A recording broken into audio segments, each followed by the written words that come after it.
जी नाज़रीन, हिकु ॿी अहम ख़बर नौशरो फ़िरोज़ खां वाक़िअ ॾियूं। नौशरो फ़िरोज़ में ज़मीन जे तकरार तां सैयद ऐं रिंद बिरादरी जे में झेड़े सबबि 5 ॼणा ज़ख़्मी थी पिया आहिनि।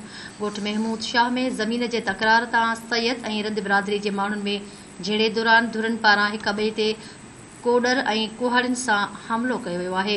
हमले में 5 ॼणा सख़्त ज़ख़्मी थी पिया आहिनि, जिन में बिलावल शाह, नज़ाकत शाह, अब्दुल रज़ाक शाह, तौक़ीर शाह ऐं निसार शाह शामिल आहिनि।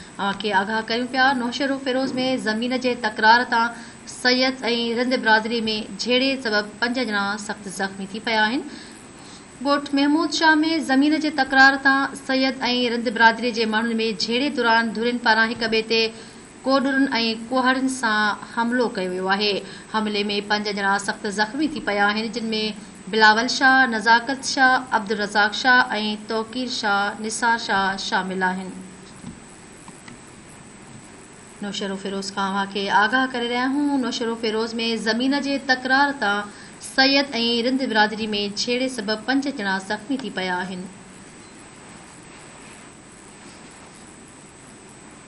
ॻोठ महमूद शाह में ज़मीन जे तकरार तां सैयद ऐं रिंद बिरादरी जे माण्हुनि में झेड़े दौरान धुरनि पारां हिक ॿिए ते कोडर ऐं कुहाड़ियुनि सां वार कया विया आहिनि।